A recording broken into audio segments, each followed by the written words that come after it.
Yeah, you're speaking our language, Christina. Building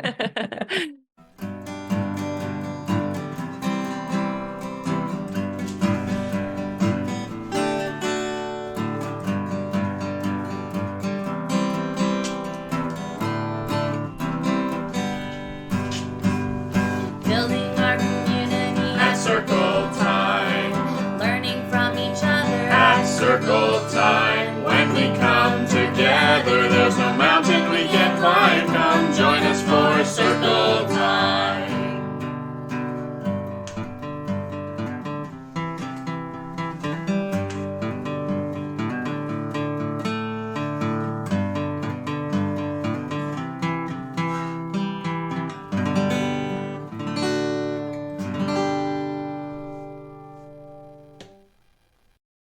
Hello, everyone. We are so glad you're here with us again. If you enjoy this episode, please rate, review, and share it so that we can reach more ECEs and childcare workers. My name is Rachel Neville, and I am the Membership Coordinator and Policy Analyst at the AECEO. Today, we are so lucky to have Christina Gilligan here with us to talk more about unions. And we're so grateful to have such an expert to learn from. So Christina is the coordinator for childcare at CUPE National for the province of Ontario. She has been doing this job for 13 years. Prior to coming on to CUPE, she was a childcare worker for about 18 years, which is where she got her start in unionization. And Christina is also a mom of one. Welcome to the podcast, Christina. Thanks, Rachel. It's great to be here this morning. Amazing. There's so many different unions that unionize childcare, and you yourself work with CUPE, which is where the AECEO is unionized. So we're so happy that you're able to come and talk with us today. It's an honor. Thanks. I'm happy to be here. Awesome. So let's dive in. We have lots of different things to talk about today. But I think I want to start off with a big question that we see a lot, which is we know unionization is good for staff, but why is it good for employers? Typically, folks would think that unionization only benefits workers and the community. And there is, could be some pushback from employers because now these employers have to comply with collective agreements. They're forced to do things and provide things to employers that maybe they didn't have to before. But that is slowly changing. That reality is slowly changing. And I'll tell you why is we recently unionized a small workplace, and the employer was a bit hesitant at first. They were like, oh, what is this going to mean? How is this going to change my ability to manage this workplace? However, after we negotiated a collective agreement, they found that it was a lot more consistent and it was a lot more fair because the union holds the employer accountable to comply with the collective agreement that is put in place, but the employer also holds the union accountable and its members to comply with the collective agreement. So while you may think it's a power struggle, it's not really a power struggle if both parties are agreeing to the rules that they've kind of set in place. And so typically, sometimes we would have employees kind of go back to employers and say, oh, please, can you just make an exception? Oh, please, can you just make an exception this time or that time? And the employer would say, we can be flexible, but that has to go back to the union and we have to have that discussion. So there is fairness across all workers and folks are not being treated differently. So everyone is on an equal access, equal fairness, and, it's just better for the workplace at the end of the day and easier to say yes because of this or no because of this, and not having to feel any way about, oh, I don't want to hurt somebody's feelings or things like that. So, it's very clear, it's consistent, it's fair, and everyone knows what the ground rules are moving forward every day when they go into work. Yeah. At the AECEO, we often remind each other that accountability is an act of care. We're accountable to each other because we want to create something that's meaningful and because we each know the value of our work and we want to make sure that we're showing up as our best selves. So it sounds like a similar thing is happening for that employer in your example. So can you talk a little bit in your experience about what workers might experience as benefits to being unionized? Sure. Unions have been around for a long time, and uh, unions not only benefit the workers in the unionized workplace, but they also benefit community and other workers outside of the unionized workplace. So typically, one of the things that will happen is workers will come together to create demands for the employer. And I know demands may seem to be like a harsh word, but it's a word that workers use to say, these are the things and these are the priorities that we want. And so if you look at it in a typical situation, if you've got one worker going to an employer and asking for a salary raise, depending on that person's skills and ability, they may be able to achieve a raise or an increase in their salary. But if somebody doesn't have that ability to do that so well, the employer might take advantage of that and say no. Conversely, if you've got a group of workers who are coming together to say, we are very valuable to this workplace and we deserve more and we work hard and we're able to, provide the services to the employer and the employer takes all the credit for it, we need to be rewarded. We need to be compensated for what we're doing in this workplace. So, many voices are powerful when it comes to asking for these demands or, increases or time off or whatever it is. So, worker power is huge in a unionized work environment, and the solidarity that comes from knowing that your colleague beside you is going to stand with you in order to be able to gain the improvements, the benefits, improving working conditions and quality of programs that you want. So working together as a larger group, you're going to be able to have a louder voice, therefore be able to make change in the sector and in the workplace. Yeah, those are some really powerful examples. The more kind of theoretical picture, but also those like concrete things like wage increases and others. And it also makes me think about how unionized workplaces are an example to other folks who are not unionized of what the work could be like. And it's very inspiring to me when I hear stories about people who have these really affirming working conditions and how we just want that for everyone. Exactly. Right. Everyone has the right to go into work and enjoy the job. I mean, this is a Mhm. job that we do because we're passionate about the work.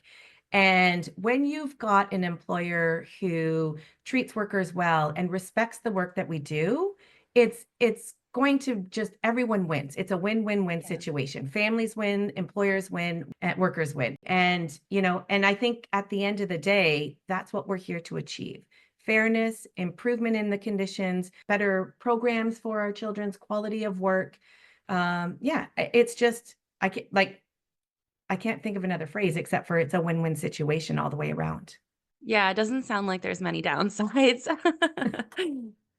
Not really. Yeah. So in terms of ECE specifically, which I know you've worked with a lot of childcare programs, what do you feel or why do you feel that unions are relevant in ECE and how, I mean, you've talked a little bit about how they can transform the sector, but in terms of like childcare programs specifically.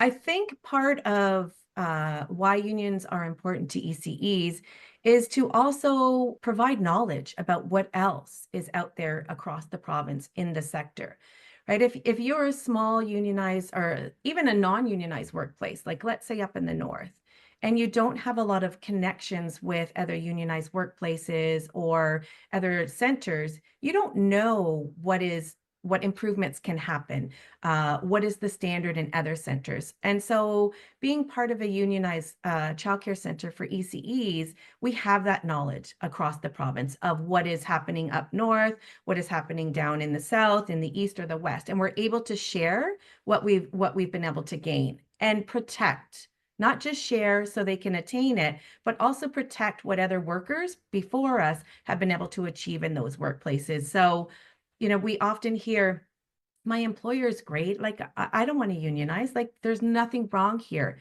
And my caution to them is always, that's great. Your employer right now is fabulous. And I'm glad to hear that. But we don't know what's going to happen next. And your Mhm. employer has provided you with all of these things right now, sick days, vacation time, programming time. all of those kind of things. But if something happens and an employer comes in that doesn't want to feel so generous, they can start taking away those provisions that you've already been able to achieve. And we don't want that to happen. Workers work hard to attain what they have, and we want to also be there to help protect them, achieve what they have, and ensure that there's fairness across the sector. Yeah, definitely. The other piece is that unionization just doesn't happen in silos. It's not in your workplace, right? We have a large community across the province of Ontario. So currently we have just over 5,500 early childhood educators unionized Wow. in the province of Ontario. I know it's That's growing. amazing. Yeah, Yeah. it's growing. So and what that means is that we have resources that we are able to reach out to. We have not just childcare workers, but being part of a union or the labor movement, is there other coalition partners? There are other unions that we can also call on in case of we need support, or just in terms of raising the profile of our workers in general. So I know in the sector, we hear from a lot of ECEs that there's a lot of precarity in the work, and it can be challenging to know, from day to day what your work's going to look like, if you're going to have a secure job.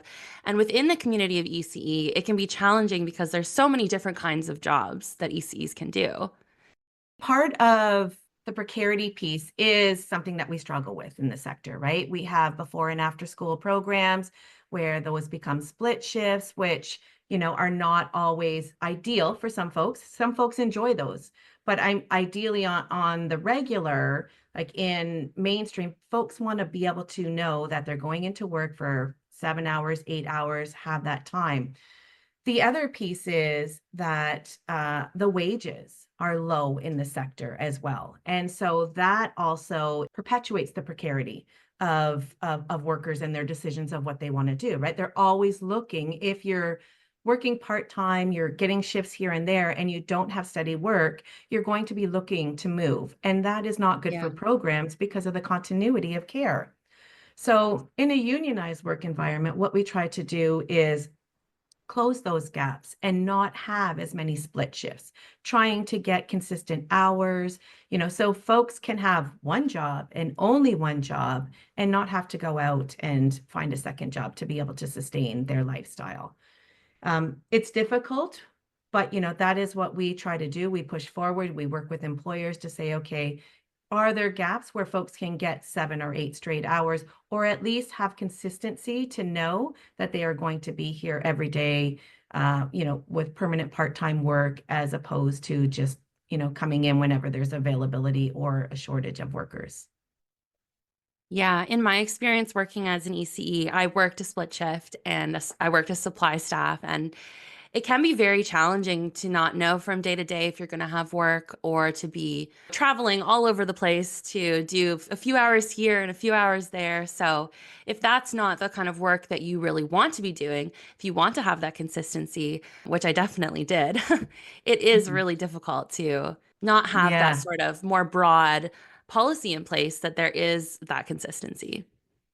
Right. I mean, ideally, that is what, with the before and after, and then school age programs, I think are probably the most difficult. But even in, infant toddler programs where you've got ratios at the end of the day, where you're trying to ensure that you've got coverage, an employer will use the minimum amount of staffing that they need at that time, right? And so, and that again is not a win-win-win situation, right? It's, Yeah. you're looking at what it's costing as opposed to the quality and the continuity of that program, which is not good. And ideally, we would just love to have the same folks in every single day, happy to come to work, covering, being able to make decent wages and have decent working conditions, and programs thriving and children thriving in our community. Yeah, for sure.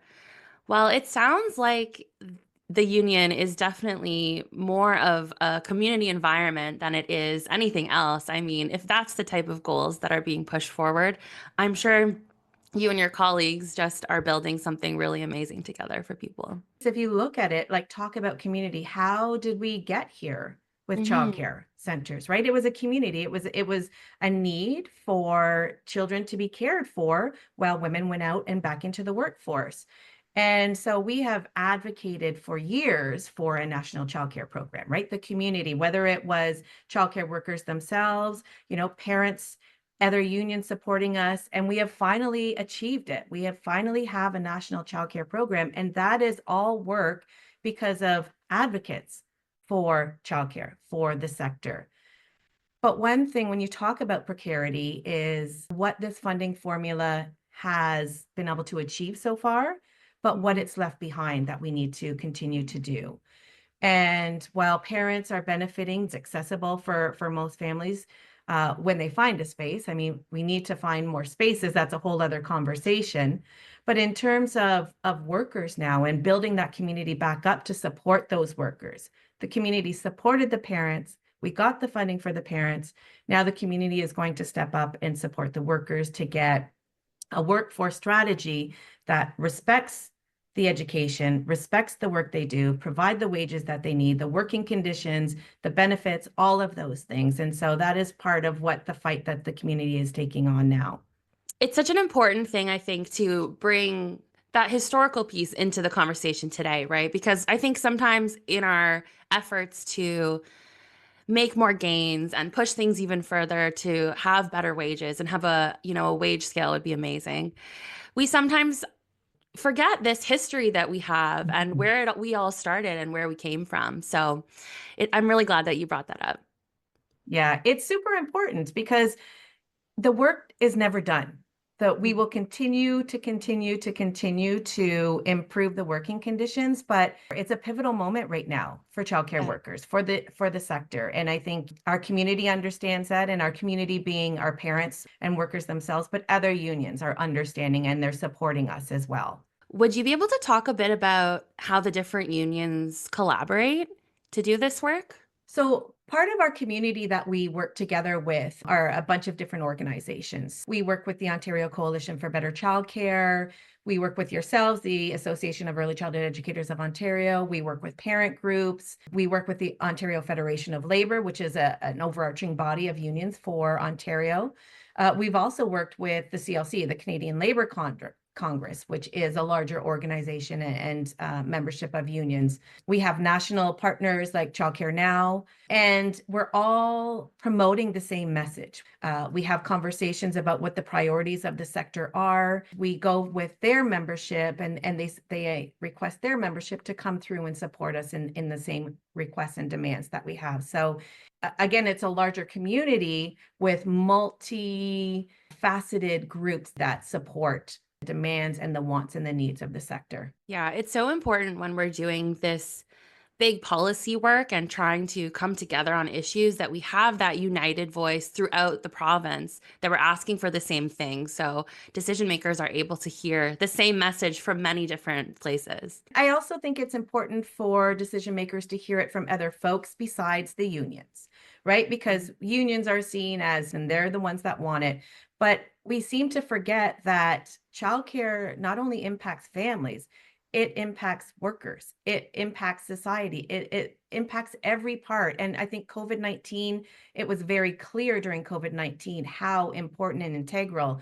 childcare was for us to be able to come through COVID and continue. So when you've got business leaders and treasury boards saying we need to have a national plan that's accessible so workers can go to work and continue on, I think that's really powerful when it's instead of just always coming from the unions. Yeah, absolutely. I'll just make a quick note at this point that sometimes there's some confusion among folks about the AECEO. People might think we are a union. So I just want to clarify the AECEO is not a union. We are a professional association. And so we advocate for wages and working conditions, which is something unions do often as well do. But like you mentioned, Christina, we collaborate, but we do have different focuses. For sure, yeah. I think the difference between the AECEO and a union or a CUPE is that the AECEO advocates on behalf of the sector. So while, and so does the union at the same time, right? Our goal is the same, but depending on what the demands are, what the asks are, where unions have the same goals, but they go about it a different way. And so we advocate with our members to advocate with our associations and professional bodies to be able to improve the sector itself. That's helpful. Yeah. It's a very beautiful and sometimes complicated web, but I think that clarifies things for sure. Yeah. The other thing to note is that unions can take a lot of political action where professional bodies can't, right? And so you're there representing the sector, but we can go a bit further to take those actions that are required. And whether that be going to Queen's Park, holding rallies, demonstrations, those kind of things are more along the lines of what the unions are able to do.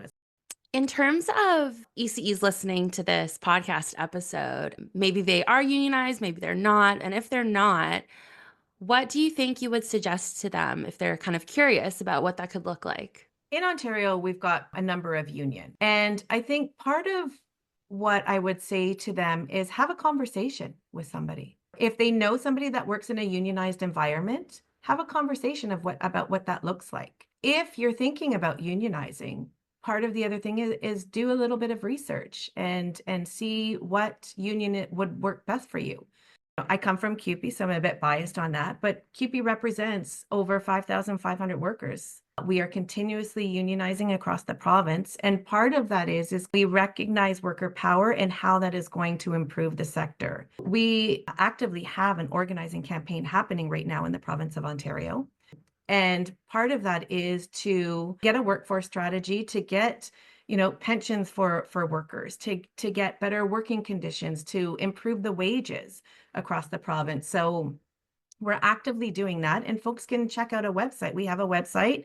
It's onchildcare.ca. It's got a couple of the organizing drives that are happening up there right now. Get curious about what it means to be in a union, and you'll quickly see that it's a great way to continue on in the workforce. It's a great way to join part of a community that wants to improve the sector, do better for the sector.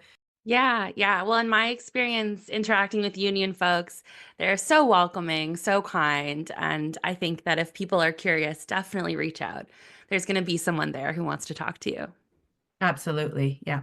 So just quickly circling back, Christina, I want to talk a little bit about your journey and your work, because I know you worked on the floor for many years and you told us that was a unionized workplace.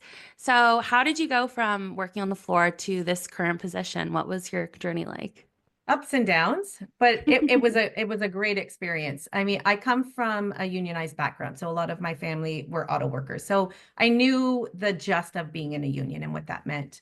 What I didn't realize, and I learned through as the president of the union, was that I could make change. When we would have situations in our workplace, I started advocating and I was like, oh, this kind of feels good when we had a win.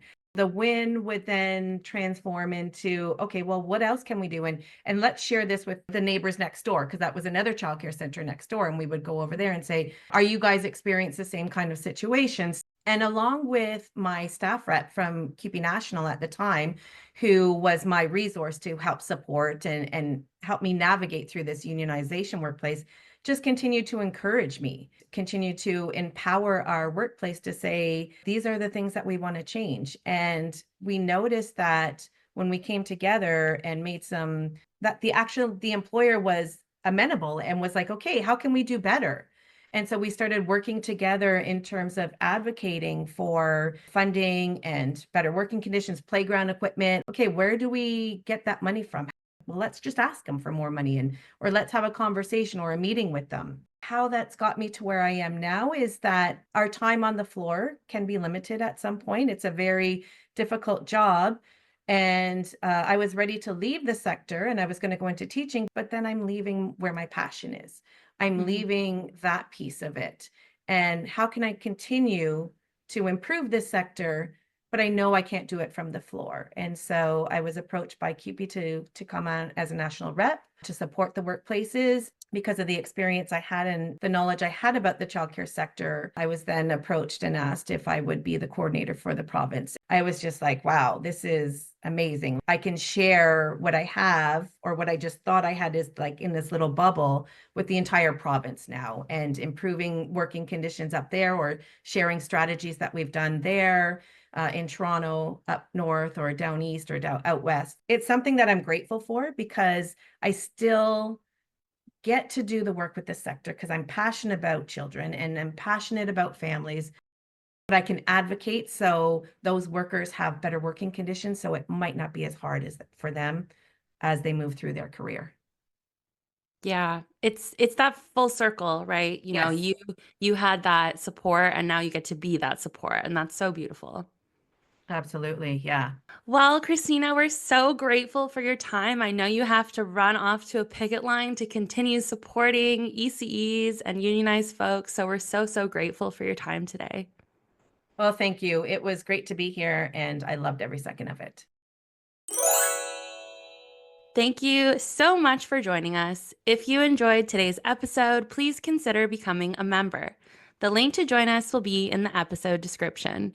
Your membership makes a difference in the lives of ECEs and childcare workers, children, and families, and allows us to continue doing this work. To all members currently supporting us, thank you so, so, so much. To all the ECEs and childcare workers listening, you are incredible. Thank you for being here.